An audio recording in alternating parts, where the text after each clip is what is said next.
John, thank you for your kind words and your recent following of Westvault Mining's Hasbro project. I've got some minutes now to talk about the project. Mainly, it's to support what you already heard from John. John has said certain things about our property that I'm constrained by regulation from saying, so thank you for saying that. Now, I'm going to provide you some information which is going to provide a little bit of credibility, fill it out a little bit. But the good news is it's a very simple story. So it's called Westvault because we keep the gold in the ground. We call it a vault. We changed the name of the company a few years ago from West Kirkland to Westvault. Usual forward-looking statements, cautionary statements.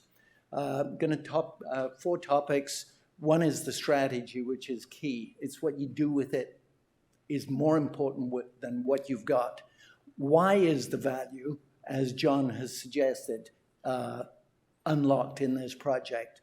I'm going to talk a little bit about who we are and why you should maybe trust us with investing in this project, looking after your investment. And then finally, I'm going to talk about the project itself, which is pretty bog standard, gold in the ground, heap leach, open pit, oxide project in the best jurisdiction in the world, in Nevada. So the strategy is the unusual thing. During this conference, you've doubtless heard about junior exploration companies, which Vancouver is well known for. This presentation is going to be something quite different. We're not an exploration company. We actually know very clearly and very, very well defined what we have. We're not exploring. I'm going to tell you what we've got. So all the other presentations, all the other junior companies who explore in Vancouver, they're more on the speculation end, and we might describe ourselves fairly as more on the investment end. And God bless the junior exploration companies. We need them. They're for the more adventurous spirits, if you like. We're for the more cautious people who are genuinely wanting an investment with exposure to gold. So the point here is, let's see if I can do this. Okay, this is, we got the property in 2014. It had a very basic PEA on it. It was not very well advanced, but it had great geology, great metallurgy. We knew exactly what we're getting. We're a developer. We moved it forward. 2016, 2 years later, we got the first pit with its federal permit. That's the sort of thing we do. We do the engineering. By 2019, we had the second pit, all key state permits and federal permits. At this point, we're well beyond studies. We're actually ready to build. We have well-developed, issued for construction drawings, a level 3 construction schedule, and we could build this thing in about a year.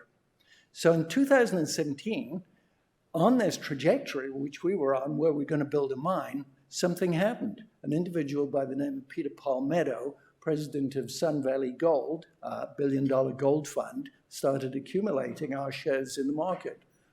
We didn't know what was going on. Anyway, he ended up with 46% of the company.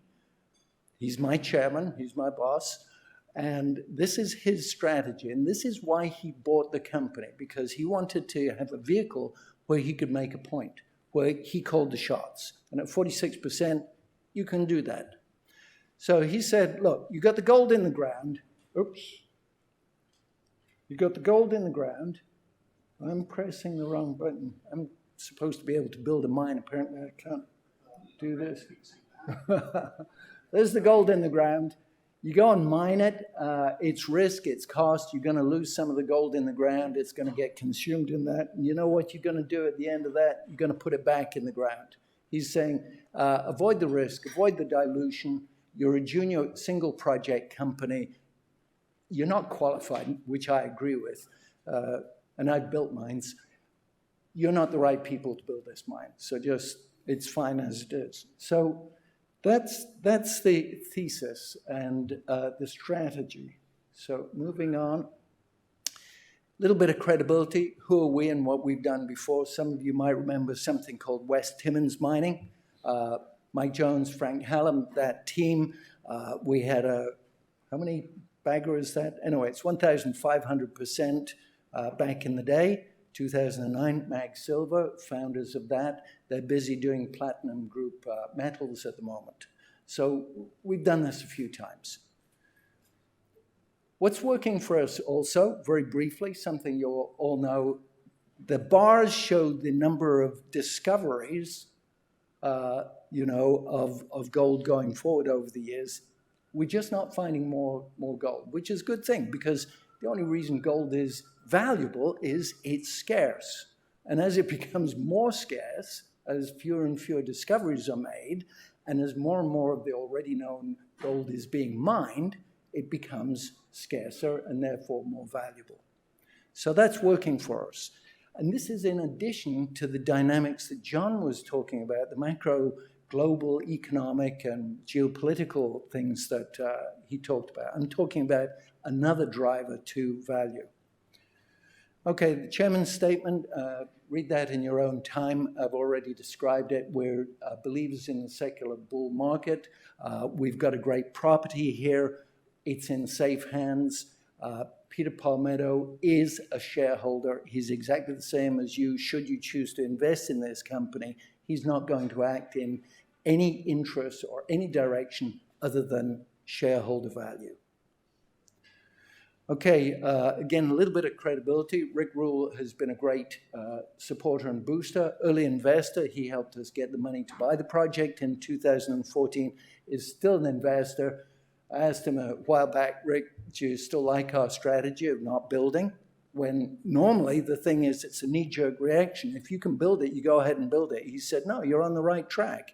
I like your strategy. It'll take time.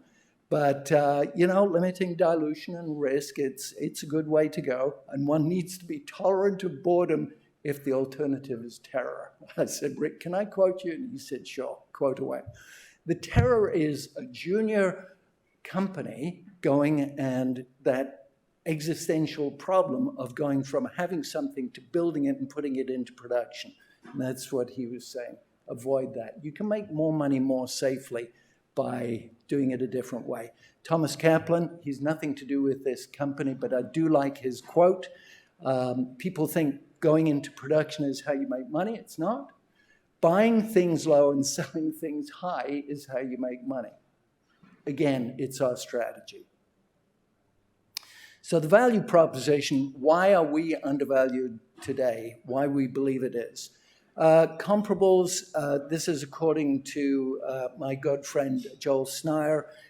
It's commonly held opinion that you've got a pre-production, fully permitted, ready-to-build project should be about 0.4 times, 0.5 times NAV. In our case, NAV equals NPV, single project. We're at 0.2 today. So that's one way of looking at, well, are you undervalued or are you fairly valued? Second support for suggesting we're undervalued is a little bit time ago, about a year ago, Centerra, as you know, they got chased out of Kyrgyzstan. They had the Kamtura mine, beautiful project taken away from them, too bad, but they ended up with a bunch of money. And part of that money they put into a project 17 miles south of the Hasbro project. They paid $206 million cash for this project at a $427 per saleable ounce, and we're at 81 today. So you can see that's pegging us at being undervalued, according to that. That was a recent real cash transaction. Sprott Stream, they bought a stream from us. They did that about a year ago, gave us $6 million, which is very nice, thank you, a cash check. Not only do they value, according to that transaction, our recoverable ounces at $937, and again, we're at 81 today, thereabouts. Sprott, they did their due diligence. They checked us 6 ways to Sunday. So again, a little bit of credibility, give you comfort that other people, credible parties, have looked at the project and like it. So there's some data there. I think the key thing on the right, left-hand side is we've got about $4 million US cash. I'm the sole employee at the moment. We've shrunk everything down. we have enough money for 4 years without needing to go back to the market, so there's no dilution. The team, very briefly, Peter Palmetto on the left. We've got Pierre Lebel, Director, Chairman of Imperial Metals, Stephen Quinn, super guy, Priscilla, myself, and Frank Hallam. Frank Hallam is of the old team, Mag Silver, Platinum Group Metals, West Timmins Mining. We are 76% held by institutions.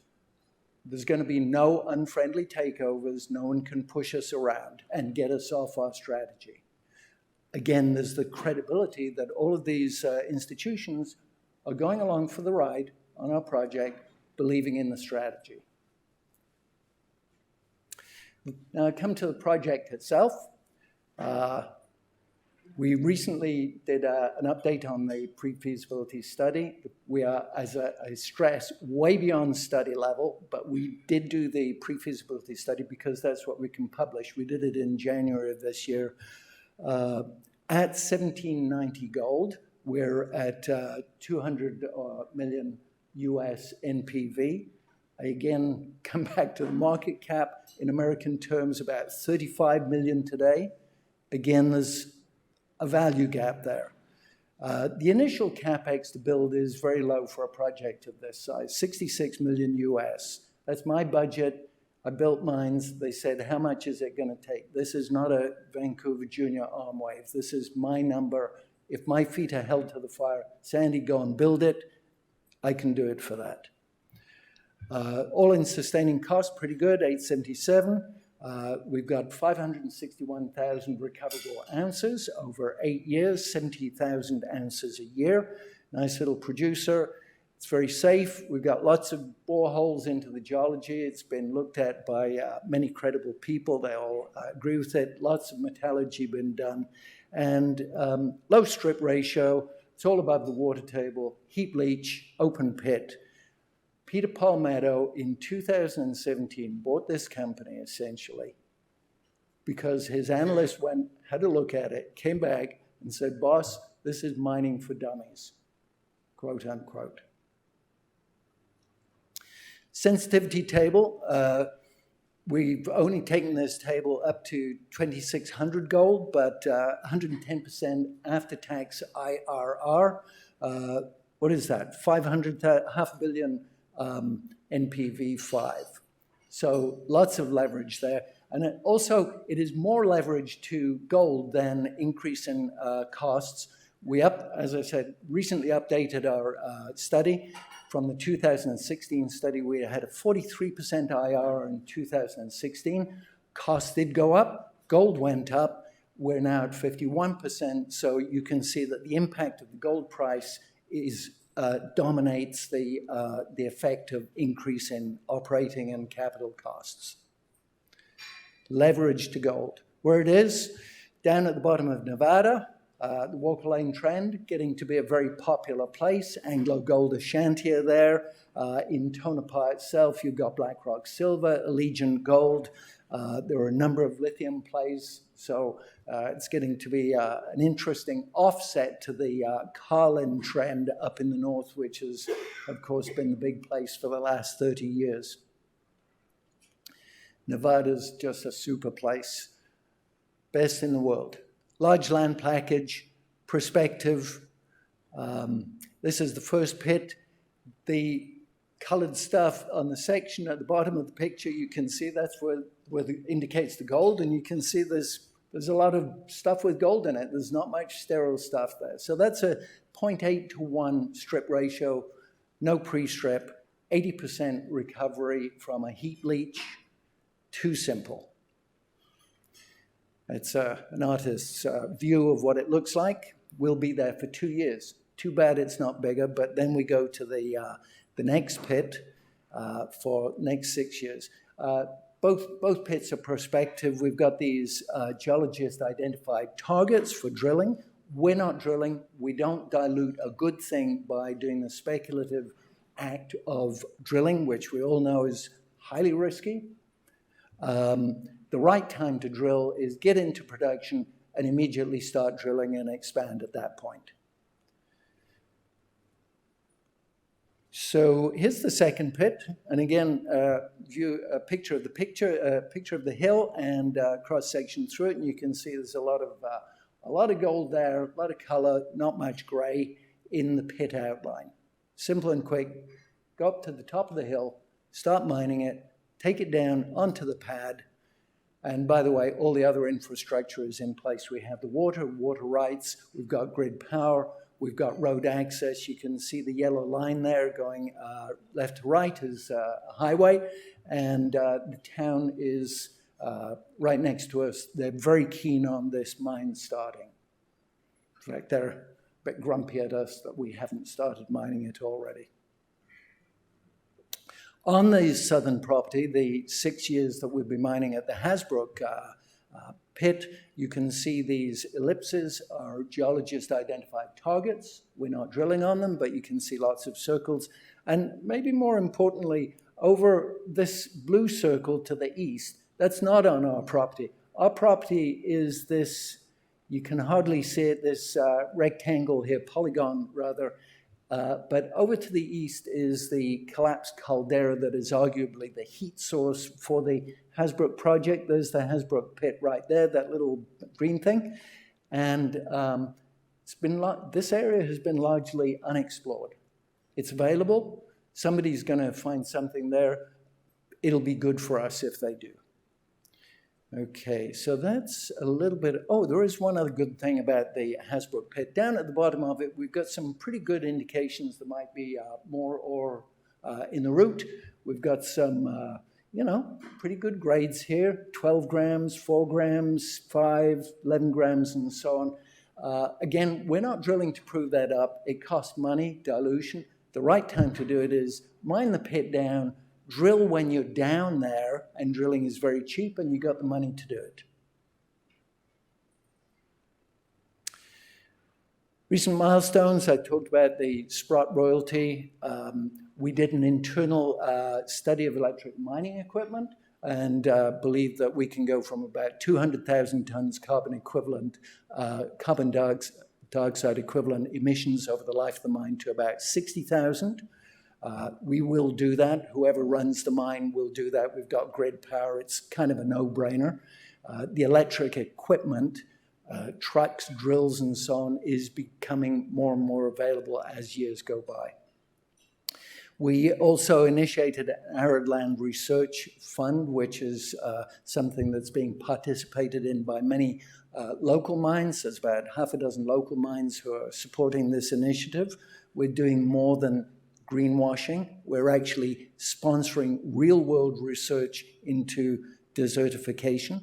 It doesn't cost us very much money because we're sharing the cost with other mines, but it is doing real good. And we are engaged in the second year in a share buyback program. Some of the $6 million that we got from Sprott, we believe, is better used by buying back shares that are very much discounted, we believe, in the marketplace, than leaving the money in the bank where you're getting no interest on it, and we're only going to be needing it in, say, 3 or 4 years' time. So we are doing a share buyback program. We've got water. We did the updated pre-feasibility study and so on. So that's really the story. It's a proven strategy. Think Ross Beatty, Lumina Copper, Glamis. Lots of people have done this in the past. Buy something low. Let the market do the heavy lifting. At the right time in the market, someone will come along and they will take you out for a good profit. It's safe, it's a patient strategy, but it's a pretty good one. We believe it's the right one for this property. It's high margin, de-risked, ready to build, highly leveraged to gold. It's in safe hands. We're not going to change our strategy, and no one can force us to. And we are not going to go back to the market for a number of years for money. So that is the presentation. Thank you, John. Thank you very much all for this opportunity.